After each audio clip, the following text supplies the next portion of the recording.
Sud Radio, le coup de cœur des libraires. Valérie Expert, Gérard Collard. Bonjour à toutes et à tous, bienvenue dans les coups de cœur des libraires. Bonjour Gérard, ça va mieux? Bonjour, ça va mieux. Allez, par rapport à mieux. d'autres, on va pas se plaindre. Ouais. Hein. Donc, Ouais, on voulait faire pour commencer un énorme coup de cœur à Jean Telet, dont on a appris le décès cette semaine, une mort con, il aurait dit, je pense.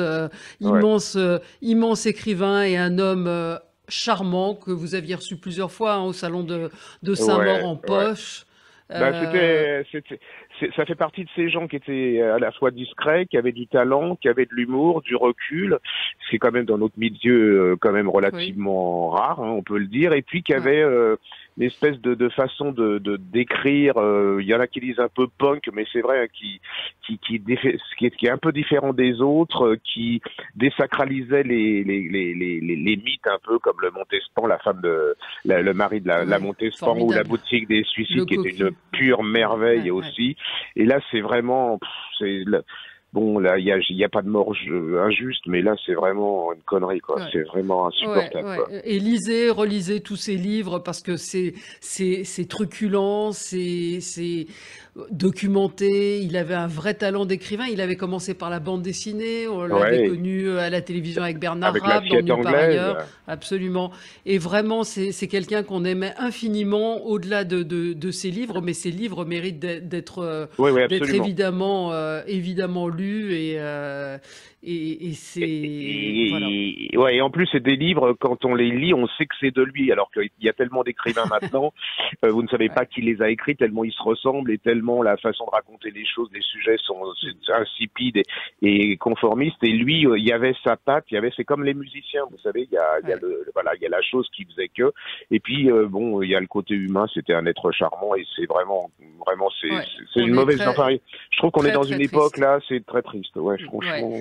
Lisez je crois que c'est son dernier Crénon Baudelaire aux éditions Mialet-Barreau, et c'est Betty Mialet qui l'avait découvert, donc on lui rend hommage et vraiment, si vous n'avez pas lu, tout existe en poche. Tout en poche, franchement. Et vous passerez un superbe moment. Après ce coup de cœur et cet hommage, un coup de gueule peut-être, Gérard? Ouais, je ne sais pas à quoi faire le prix Nobel depuis quelque temps. Ça devient bon, moi je veux bien, mais il y a des immenses écrivains comme je pense que tout le monde est d'accord, comme John Carol Oates, qui est vraiment quelqu'un d'universel. C'est un monument, hein. C'est-à-dire que cette fille, ses romans touchent à plein de sujets, ils nous touchent tous, et c'est vraiment quelque chose. Et puis qui est-ce qu'il reçoit? Bon, une anecdote, quoi. Je veux dire, Annie Ernaux, je ne dis pas qu'Annie Ernaux est une mauvaise écrivain, mais je veux dire, c'est une anecdote pour moi par rapport à Oates, et je ne vois pas où veulent en venir. Enfin, si, je pense savoir pourquoi, mais on décerne le prix Nobel à cet écrivain, quoi. Ça fait déjà plusieurs années que...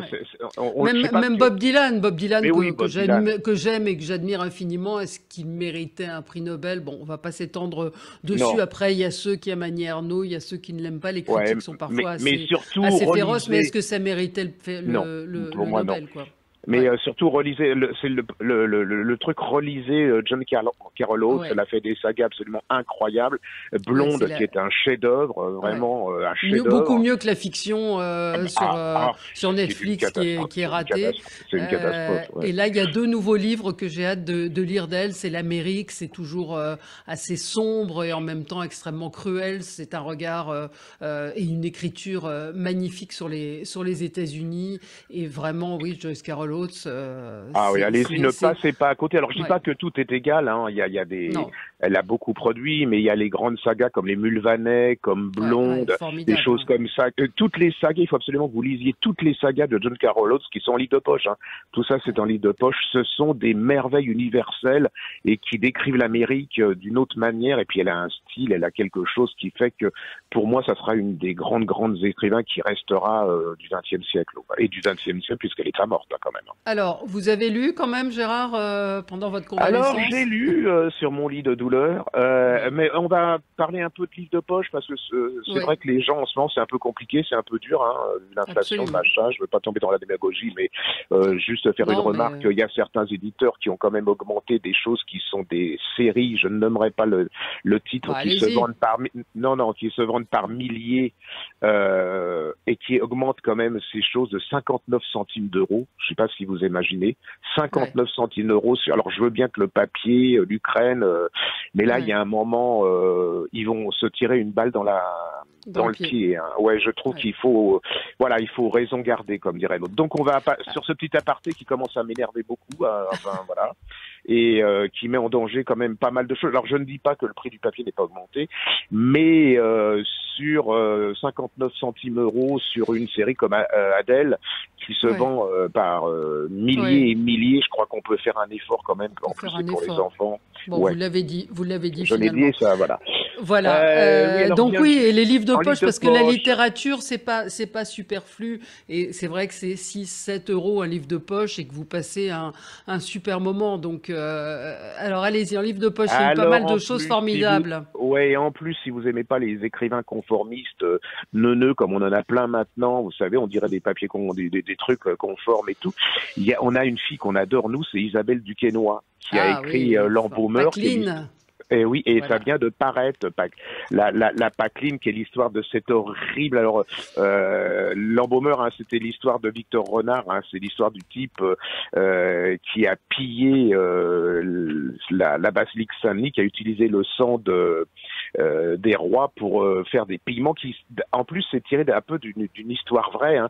Alors, elle le fait avec beaucoup d'humour. C'est noir, c'est avec un humour noir, c'est le moment de le dire, mais c'est aussi, elle a une manière de faire vivre les personnages, et ce type a une mère qui est absolument odieuse, mais alors vraiment odieuse, hein, mais j'arrive presque à pas la haïr, quoi, cette fille. Elle a une histoire, alors ça se raconte pas, les histoires de. C'est ça qui est génial. Parce qu'il y a le bruit, il y a les odeurs des bas-fonds de Paris. Quand vous dites odieuse, elle est ignoble. Elle vit avec une dinde, c'est ça, autant que je me souvienne. Non, c'est pas. Et puis elle a un pan qui n'a plus qu'une plume. C'est un pan, c'est un pan. Elle va voler carrément son fils. Elle en a rien à faire. Mais c'est surtout la révolution. Hein. On est 1798. Lui, il est en maison, il est en prison. Elle est super contente qu'il soit en prison parce qu'elle va dépenser tout ce qu'il a mis de côté, tout ce qu'il a gagné.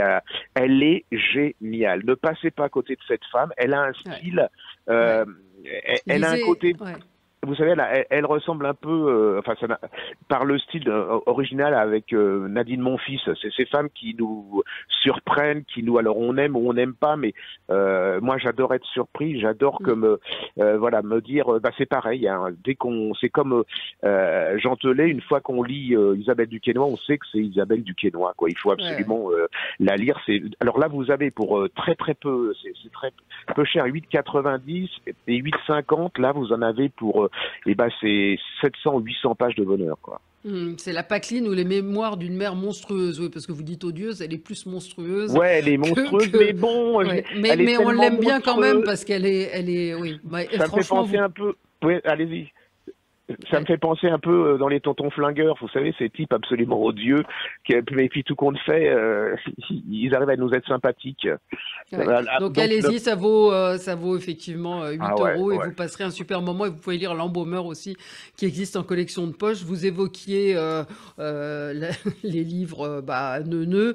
Moi j'aime beaucoup, c'est pas du tout neuneux, c'est Soledad Bravi et Pascal Fray. Avez-vous lu les classiques de la littérature? Alors c'est le 5e, je crois, épisode, 5e tome de ces deux femmes. Alors Soledad Bravi, vous savez, on la retrouvait beaucoup dans les journaux féminins, mais elle observe, elle croque de sa plume en petits dessins la vie quotidienne, notre vie quotidienne et nos travers. Et là, Pascal Fray, qui est une critique journaliste littéraire, elle raconte, c'est plutôt, je pense que pour les ados, c'est formidable et ça peut leur donner envie de lire des livres. Donc il y a le Mystère de la Chambre jaune. Ça commence avec Anne Frank et réussir à raconter Anne Frank en 2 pages, c'est quand même un exploit. C'est drôle, c'est malin et ça vous permettra peut-être même de briller dans les dîners en ville.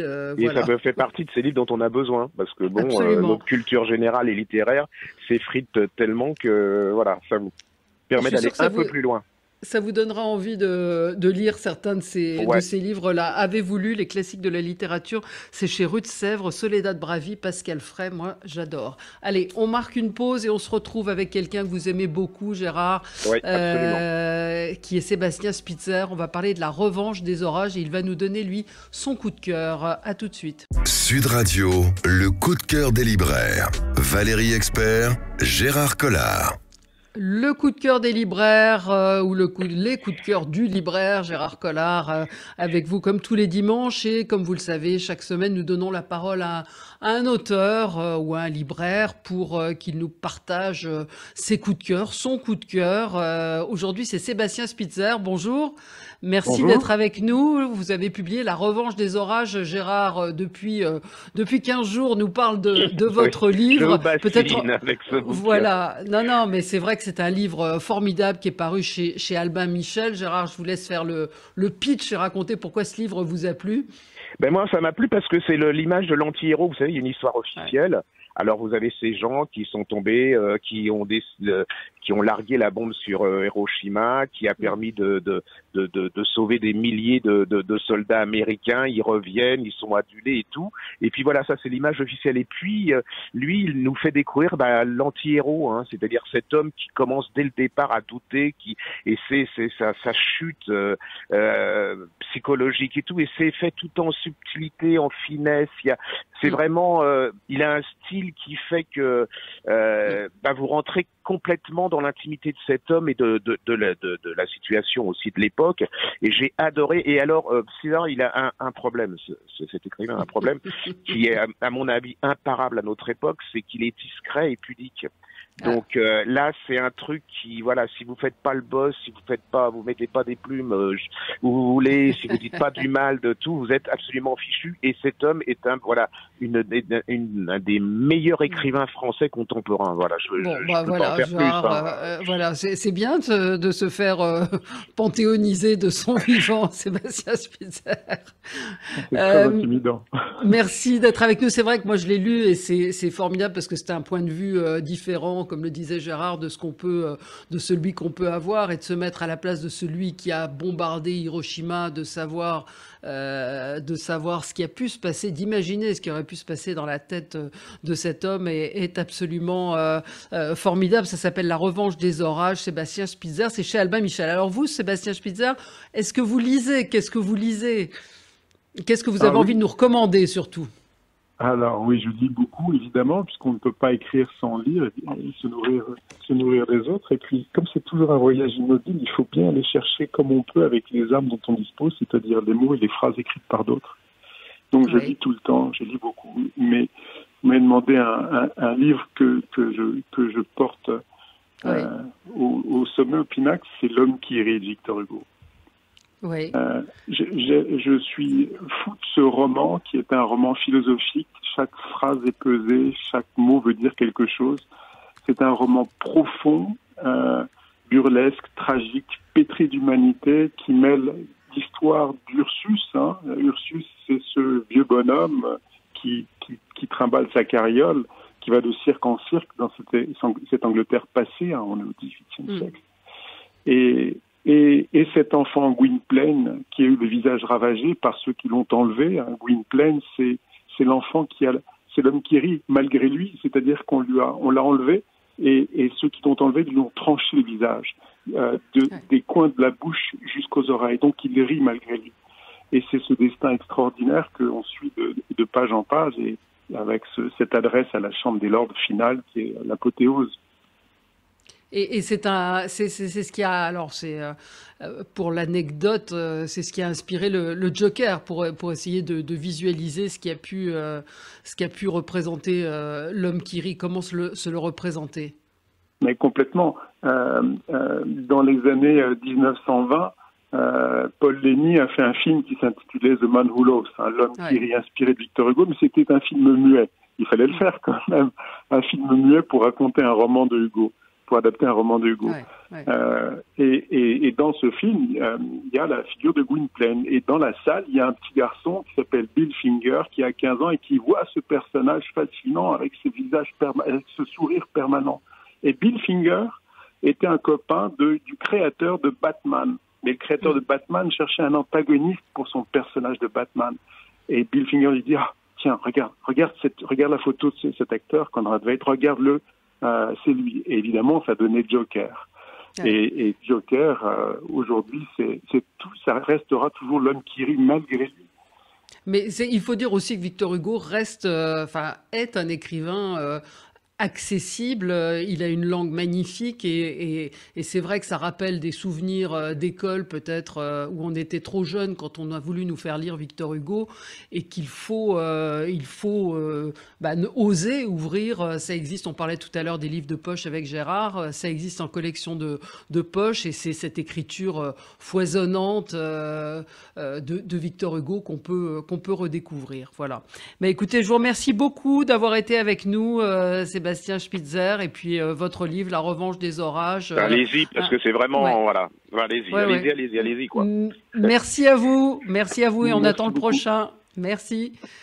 Alors Gérard, on continue. Vous vouliez nous conseiller quoi? Alors j'étais assez furieux, j'étais ronchon, parce qu'on avait parlé d'un bouquin d'un polar, il y a quelque temps, qui s'appelait Du plomb dans la tête d'Olivier Bocquech, et alors il y avait dû avoir un petit tirage, et ils avaient été contents qu'on en parle, mais ils n'avaient pas réédité. Donc ça m'avait, franchement, vous connaissez, c'était chez Michel Lafon.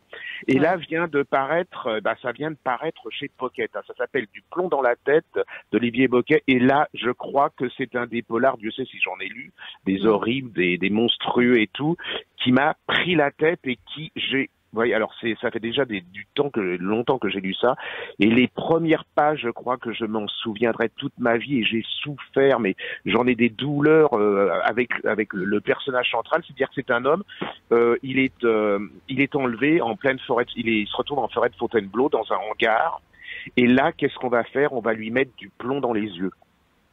Donc, oui, voilà, ça vous arrête. Et là, je vous la fais courte, sobre, j'en fais pas des tonnes.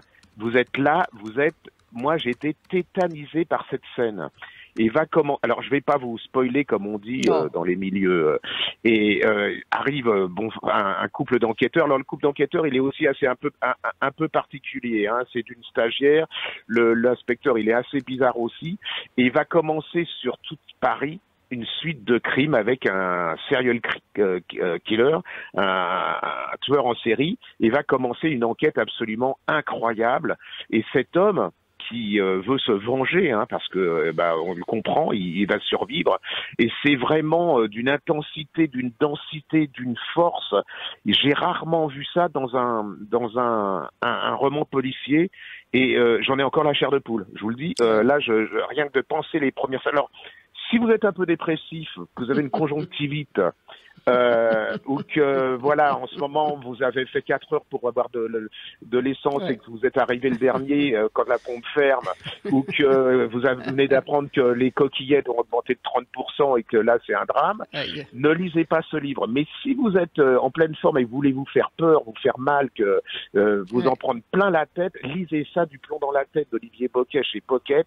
Pour moi, ça a été un choc, vraiment, pour moi, au niveau du rayon polar. Bon, je vais adoucir les mœurs, moi, avec Elie Semoun, Compter jusqu'à toi. Alors, c'est pareil, ça fait partie de ces livres. Enfin, c'est pareil, c'est pas du tout pareil. Ça fait partie de ces livres que vous prenez en ne sachant pas très bien sur quoi vous allez tomber. C'est chez Robert Laffont et c'est un livre que j'ai lu d'une traite, comme on dit, d'un seul coup. Elie Semoun qui c'est un récit, roman, il met roman, mais visiblement c'est très inspiré de sa vie et c'est la naissance d'une histoire d'amour et en même temps la naissance et la mort de cet amour. J'en parle pas très bien parce que il est très difficile à décrire. Oui, c'est un livre qui m'a beaucoup touchée, qui qui est à la fois poétique. Moi, j'ai beaucoup aimé la poésie à un moment, puis après, j'ai trouvé ça, ça me concernait plus. Et c'est une sorte de poésie, c'est peut-être du quotidien. Et c'est un livre qui, je crois, peut toucher tout le monde, se retrouver dans ce qui a été une histoire d'amour, quand on aime et que l'autre ne vous aime plus au bout d'un moment, que vous êtes fou d'amour, la détresse, la passion. Je vous lis juste un passage. Lui, il dit, au fond, l'amour, c'est comme croire en Dieu. Je me demande s'ils existent tous les deux. Hypothèse séduisante, même si je n'y crois plus. Et je t'en veux d'avoir fait de moi un mécréant du cœur en partant. Ce sont de courts chapitres sur cette histoire d'amour avec ce qu'il a pu écrire à cette femme. C'est un magnifique récit sur ce qu'est l'amour, une rencontre, la différence, l'éloignement que deux êtres peuvent reconnaître. Comptez jusqu'à toi, chez Robert Laffont, Elie Moon. Très, très beau livre, et on ne l'attend pas forcément là, Elie Moon, même s'il avait écrit d'autres choses. Et là, il est assez... c'est à la fois pudique et en même temps très sincère.